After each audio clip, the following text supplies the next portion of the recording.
بسم اللہ الرحمن الرحیم۔ السلام علیکم ورحمۃ اللہ وبرکاتہ۔ ابن نجار نے اپنی کتاب بغداد کی تاریخ میں لکھا ہے کہ 386 سے 411 ہجری تک ایک فاطمی حکمران مصر کا بادشاہ تھا اور مدینہ منورہ اس کے زیر اثر تھا۔ اس حکمران کی سوچ اور کوشش یہ تھی کہ رسول اکرم صلی اللہ تعالیٰ علیہ وآلہ وسلم اور ان کے دو صحابہ کرام کے اجسام مبارک کو مدینہ منورہ سے مصر منتقل کر دیا جائے۔ اس طرح لوگوں کی توجہ مدینہ منورہ کی بجائے مصر کی طرف مبذول ہو جائے گی۔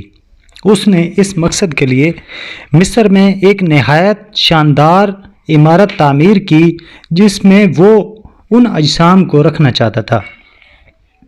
حکمران نے اس مقصد کے حصول کے لیے اپنے ایک کارندے ابو الفتوح کو مدینہ منورہ بھیجا۔ جب یہ کارندہ مدینہ منورہ پہنچا تو اہل مدینہ کو اس کی سازش کی خبر ہو گئی۔ اس موقع پر قاری زلبانی نے مندرجہ ذیل آیات کی تلاوت فرمائی۔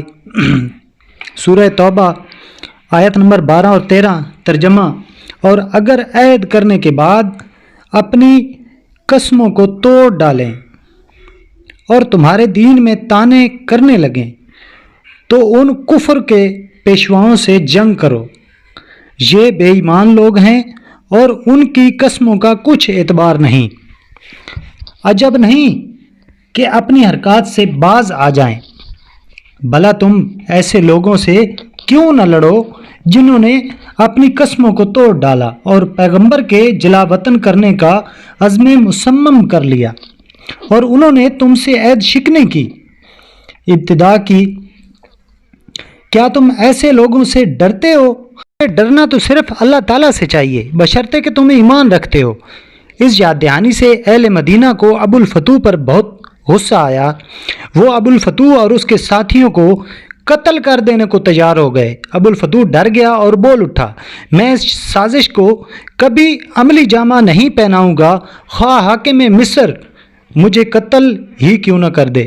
اسی دوران مدینہ منورہ میں ایک بہت بڑا طوفان آیا جس سے کئی گھر تباہ ہوئے اور جانی اور مالی نقصان ہوا۔ عبد الفتوح کو مدینہ منورہ سے بھاگنے کا اچھا بہانہ مل گیا۔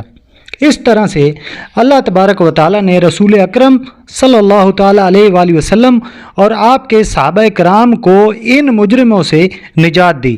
اس حکمران نے بعد میں ایک اور کوشش بھی کی لیکن وہ دوبارہ ناکام ہوا۔